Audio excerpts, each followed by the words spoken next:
Olá meus amigos, olá meus irmãos, a graça e a paz de Jesus seja com todos vocês. Graças ao bom Deus, nós estamos aqui mais um dia, mais um momento de estarmos aprendendo com a Escritura, aprendendo com as palavras do nosso Deus. Amém? Neste momento nós estaremos lendo Mateus de número 21 e é uma palavra muito maravilhosa e eu creio que o Senhor vai trazer uma revelação profunda para mim e para você. Amém? Mateus de número 21 diz o seguinte: E quando se aproximaram de Jerusalém e chegaram a Betfagé, ao Monte das Oliveiras, enviou então Jesus 2 discípulos, dizendo-lhes: Ide à aldeia que está defronte de vocês, e logo encontrareis uma jumenta presa e um jumentinho com ela. Desprendei-a e trazei. E se alguém vos disser alguma coisa, direis que o Senhor os há de mister, e logo os enviará. Ora, tudo isto aconteceu para que se cumprisse o que foi dito pelo profeta, que diz: Dizei à filha de Sião: Eis que o teu rei aí te vem, manso e assentado sobre uma jumenta, e sobre um jumentinho, filho de animal de carga. E indo os discípulos, e fazendo como Jesus lhe ordenara, trouxeram a jumenta e o jumentinho, e sobre eles puseram as suas vestes, e fizeram-no assentar em cima. E muitíssima gente estendia as suas vestes pelo caminho, e outros cortavam ramos de árvores e os espalhavam pelo caminho. E a multidão que ia adiante e que seguia clamava dizendo: Hosana ao filho de Davi, bendito o que vem em nome do Senhor, Hosana nas alturas. E entrando ele em Jerusalém, toda a cidade se alvoroçou, dizendo: Quem é este? E a multidão dizia: Este é Jesus, o profeta de Nazaré de Galileia. E entrou Jesus no templo de Deus, e expulsou todos os que vendiam e compravam no templo, e derrubou as mesas dos cambistas e as cadeiras que vendiam as pombas. E disse-lhes: Está escrito, a minha casa será chamada casa de oração, mas vós a tendes convertido em covil de ladrões. E foram ter com ele no templo cegos e coxos, e curou-os.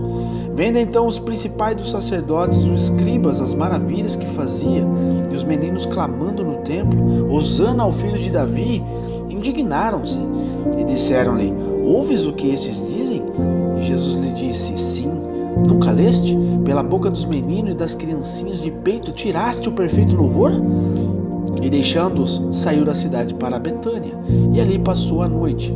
E de manhã, voltando para a cidade, teve fome, e avistando uma figueira perto do caminho, dirigiu-se a ela, e não achou nela senão folhas, e disse-lhe: Nunca mais nasça fruto de ti. E a figueira secou imediatamente. E os discípulos, vendo isto, maravilharam-se, dizendo: Como secou imediatamente a figueira? Jesus, porém, respondendo, disse-lhes: Em verdade vos digo, que se tiverdes fé e não duvidardes, não só fareis o que foi feito à figueira, mas até a este monte disserdes: Ergue-te e precipita-te no mar, assim será feito. E tudo o que pedires em oração, crendo, o recebereis. E chegando ao templo, acercaram-se dele, estando já ensinando os príncipes dos sacerdotes e os anciãos do povo, dizendo: Com que autoridade fazes isto? E quem te deu tal autoridade?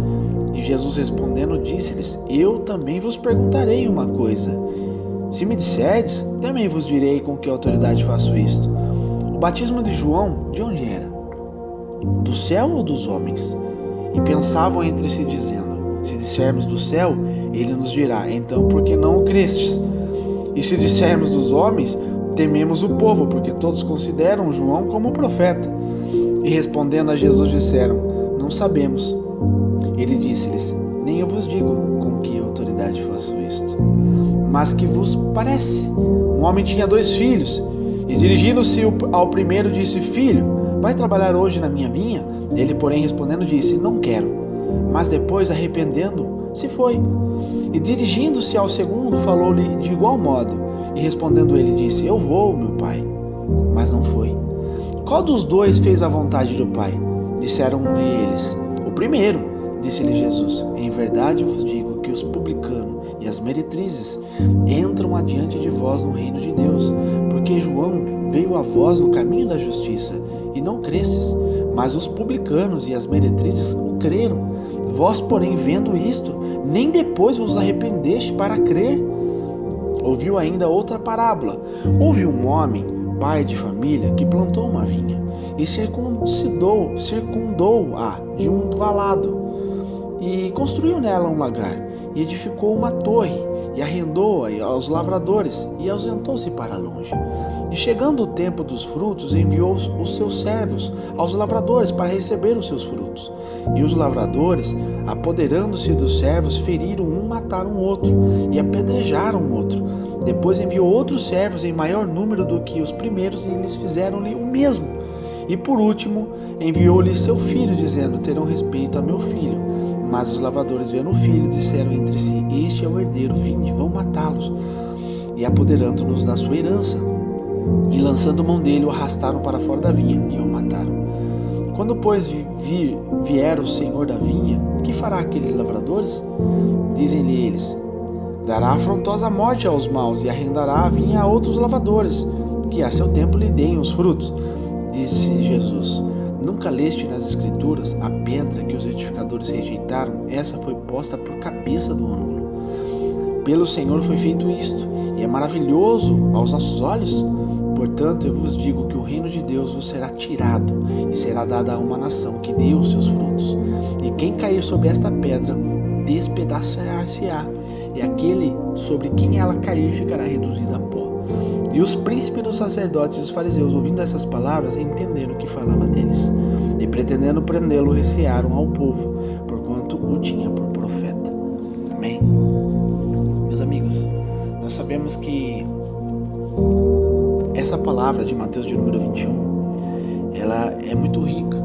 Ela tem vários ensinamentos aqui que há milhares de anos foi escrito e que está muito viva, muito real para nós até nos dias de hoje, será eternamente. Então a gente vê que Mateus 21 aqui, ele relata aqui exatamente o início da última semana ali de Jesus, antes da sua crucificação. A gente vê que todos esses acontecimentos aqui do capítulo 21 até Mateus de número 27, eles ocorreram na última semana de vida de Jesus, antes dele partir, antes da sua morte.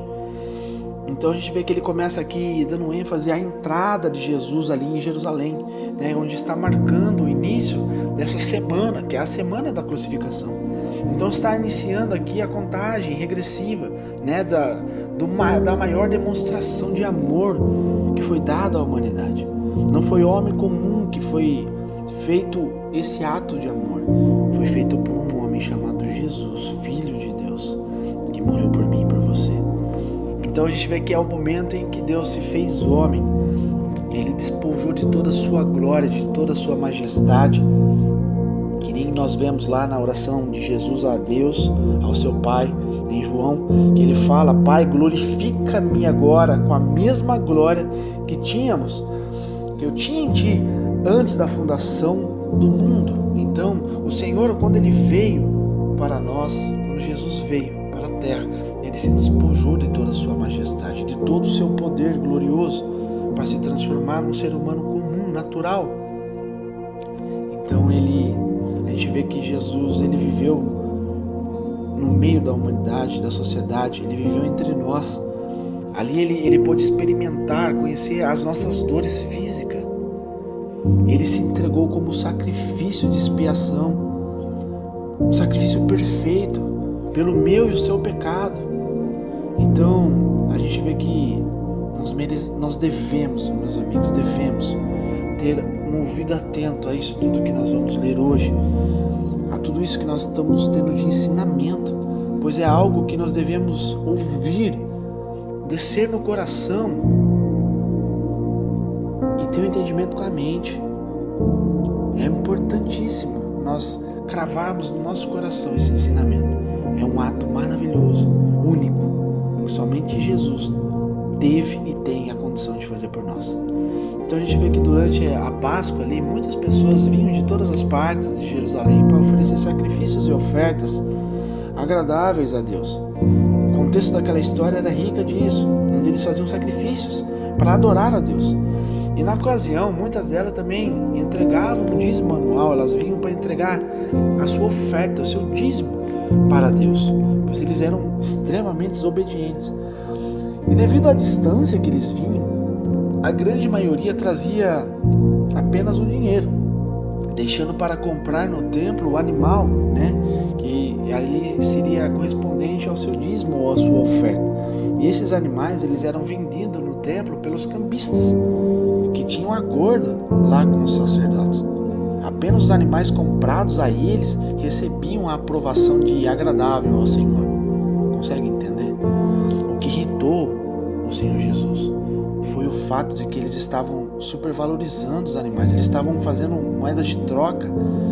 Eles estavam fazendo um comércio na frente da casa de Deus e completamente desinteressado com a vontade de Deus. Então a gente vê que outro ponto que exige nossa atenção aqui é sobre a necessidade de incentivar nossas crianças a louvarem ao Senhor. Então, depois que Jesus passou por esse período de ele ficar irritado, irado com esse ato ilícito que eles estavam fazendo na frente do templo, ele entrou dentro da casa de Deus e ele exigiu esse outro ponto que nós temos que dar atenção. A necessidade de eu e você incentivar as nossas crianças a louvarem ao Senhor. Incentivar as pessoas que vivem ao nosso redor a adorar a Deus e querer ter a curiosidade, pelo menos, de conhecer quem é Jesus. Muitas pessoas nos dias de hoje, meus amigos, conhecem, eu posso dizer que a humanidade inteira, o mundo inteiro conhece quem é Jesus por nome, mas não conhece quem ele é de fato. As pessoas têm um conhecimento muito raso de quem é Jesus Cristo, muito raso. Sabem só o básico de quem é Jesus. Eles não se aprofundam e não têm essa riqueza do que ele fez realmente por mim e por você, do que ele fez pela humanidade, do início até o fim. Então a gente vê que nós temos que incentivar as pessoas a adorar a Deus. Nós vemos aqui a profecia se cumprindo e o louvor puro sendo entoado pelas crianças. E nós devemos adorar ao Senhor como crianças. Por que adorar ao Senhor como crianças? Porque a criança é pura. Se você ensina algo para uma criança, ela vai fazer com amor, com carinho. Ela vai fazer com vontade, sem questionar, sem porquês. Ela simplesmente fará. É isso que eu e vocês temos que aprender, né? Posterior a isso, vem a parte da figueira, onde Jesus ali amaldiçoa a figueira. A gente vê que muitos fazem a interpretação aqui simbólica desse milagre de Jesus, sabe, sobre a aplicação prática, pessoal, e a de que não podemos apenas ter a aparência de cristãos. Muitas pessoas hoje se vestem de uma aparência de servir a Deus, mas lá dentro não está servindo. É uma hipocrisia, é uma máscara. Hipocrisia significa máscara, vestir máscara. Ela só é cristã dentro da igreja. Quando ela sai, ela tem uma vida totalmente destruída, totalmente fora do contexto bíblico, do que Deus ensina.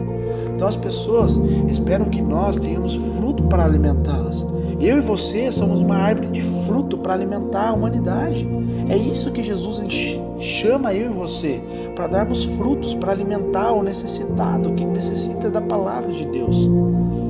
Elas querem vir até nós e encontrar a paz que o mundo não tem, encontrar a alegria que o mundo não tem, encontrar a salvação que só tem em Jesus Cristo, que está em mim e em você. Nós somos uma árvore de frutos para alimentar essa sociedade, essa humanidade perdida, em colapso. Amém? Nos nossos dias, os cristãos são tão ansiosos ou estressados como qualquer pessoa. Elas não inspiram a presença de um Deus real e pessoal em suas vidas. Hoje é difícil você encontrar uma pessoa que inspira, uma pessoa que realmente transmite o que é Deus, o que é servir a Deus. Hoje as pessoas são tão conturbadas, são tão oprimidas pelos problemas pessoais, pelos problemas espirituais, que elas acabam transmitindo o que não é para transmitir. Nós fomos chamados para transmitir o poder de Deus, fomos chamados para transmitir a glória de Deus. Nós somos luz deste mundo, nós somos feitos para iluminar as trevas, iluminar o caminho daquele que está perdido. Nós somos o sal dessa terra, nós somos colocados aqui nessa terra para trazer o sabor, para trazer a liga. O Senhor chamou a mim e você para fazer esta tal obra. Mas nós vemos que Os cristãos hoje em dia, eles estão perdendo essa essência. A frustração está sendo tão grande na vida deles porque eles não estão realmente fundamentados na palavra verdadeira, que conforme vai vindo as lutas, vai frustrando, vai calejando, vai minando. E se a pessoa não está firmada na rocha que é Jesus Cristo, o vento derruba.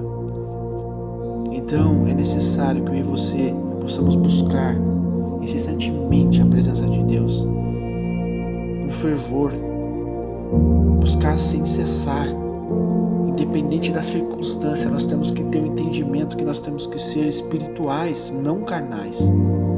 A luta é forte, é grande, eu sei, na minha vida não é diferente. A todo instante o inimigo usa de uma coisa ou de outra para tentar minar nossa fé e nos derrubar. Sempre foi assim e sempre vai ser. O inimigo quer causar um problema de identidade em mim e em você, tentando colocar a dúvida, o medo. E meus amigos, nós temos que vencer isso, porque Jesus venceu naquele dia da tentação e Ele nos deixou uma ordem, que da mesma forma que Ele venceu, nós também venceremos pelo Teu nome, para que eu e você não venhamos ter o mesmo fim dessa figueira, que era cheia de folhas, mas não tinha fruto. E o Senhor ali amaldiçoou ela e ela secou. Amém? Que eu e você possamos ter esse entendimento, que nós somos chamados para dar frutos. E se nós não estamos dando fruto, é porque tem algum problema em nós. E nós precisamos nos consertar perante Deus, para que isso venha ser concretizado em nós, o fruto, para alimentar essa humanidade sedenta, com fome e sede de Deus. E eu e você somos um agente do Senhor para levar esse fruto, para converter essa humanidade, para resgatar esse povo. Amém? Eu e você temos que ter intimidade com Deus, um compromisso com Deus. Amém? E aqui, posterior, a gente vê algo sobre a fé em Deus. Na manhã seguinte, a gente vê que Cristo amaldiçoou aquela figueira e Pedro observou que ela estava totalmente seca. E a fé, a resposta de Jesus referente à fé, que é convicta em Deus, ela é capaz de fazer qualquer coisa. A mensagem aqui de Jesus é que qualquer um que creia, sinceramente, não considera nenhum problema ou dificuldade impossível de resolver. Por isso que ele usa essa expressão popular de remover as montanhas. Ela era aplicada muito ali sobre as questões de muita dificuldade ou impossível de se resolver. Era essa expressão, remover montanhas. E Jesus ensina, que até esses problemas para a fé, elas não são nada. Amém? Então aqui fecha em relação à fé, em relação a nós darmos fruto em Deus. Nós temos a condição de darmos fruto, de termos fé em Deus. E eu creio que tudo vai dar certo. Amém? Agora, posterior a isso, a gente vê sobre o problema da incredulidade, que ele está falando aqui sobre a incredulidade. Muitas pessoas deixam, de ver e receber as bênçãos da glória de Deus pelo fato de procurar explicação em tudo que se refere à fé. Quantas pessoas você conhece, ou até mesmo você ou eu, que nós questionamos explicações de porquê de tantas coisas. E muitas das vezes nós temos que entender que não é o porquê, é para que Deus está fazendo isso. Deus, Ele faz tudo perfeito, tudo perfeito.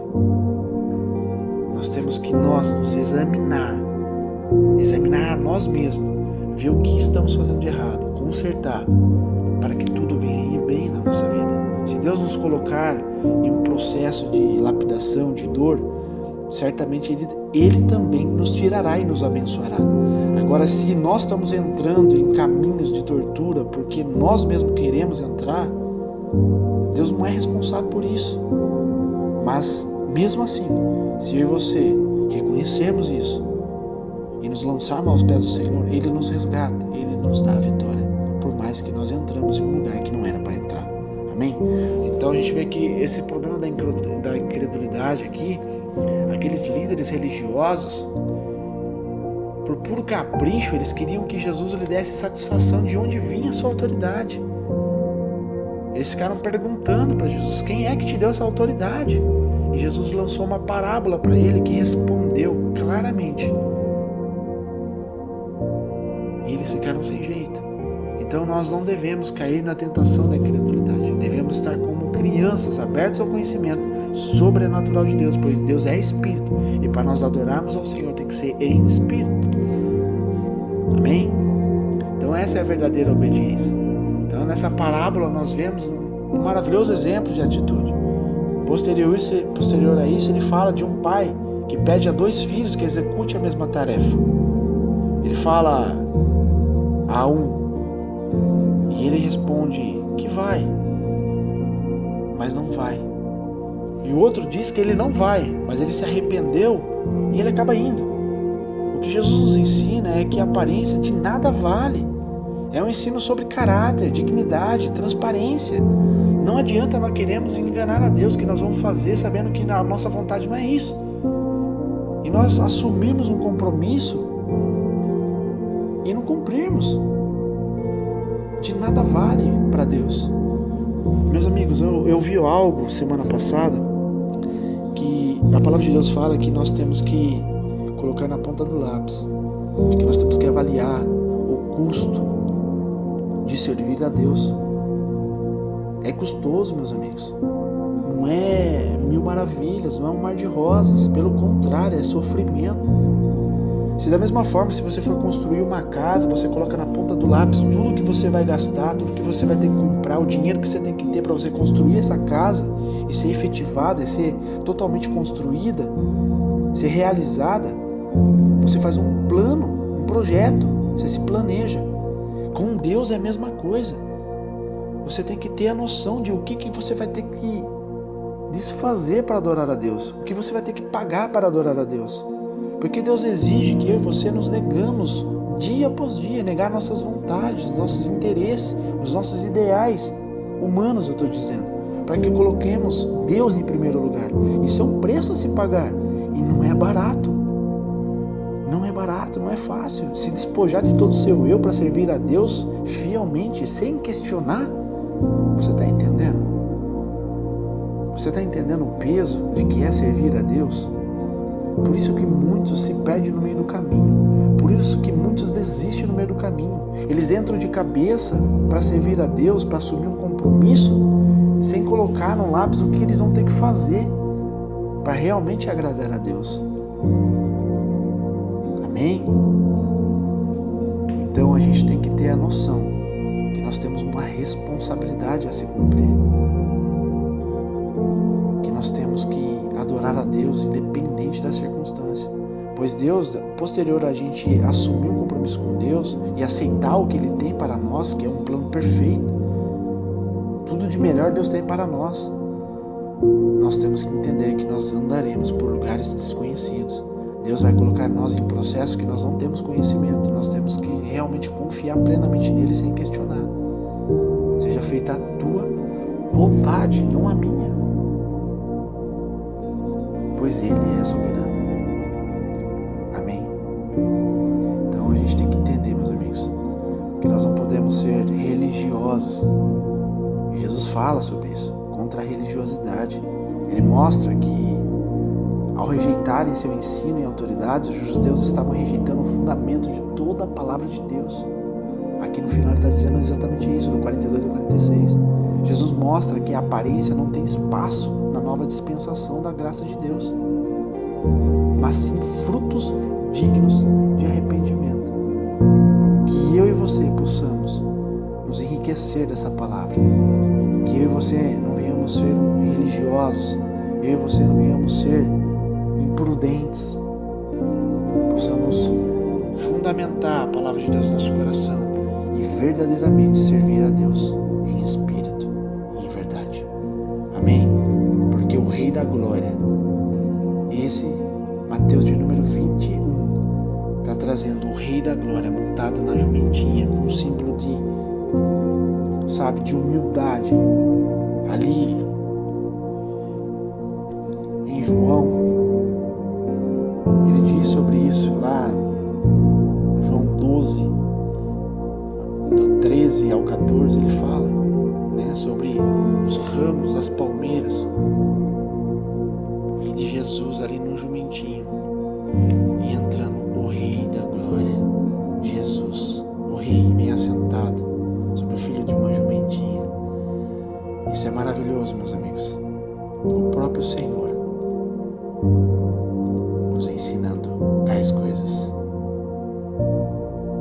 Que Deus te abençoe, que Deus te ilumine com a graça e a paz dele, com a humildade, a simplicidade que devemos ter, pois ele era manso, humilde de coração. Assim devemos ser também. Amém? Que Deus te abençoe, que Deus te ilumine cada dia mais.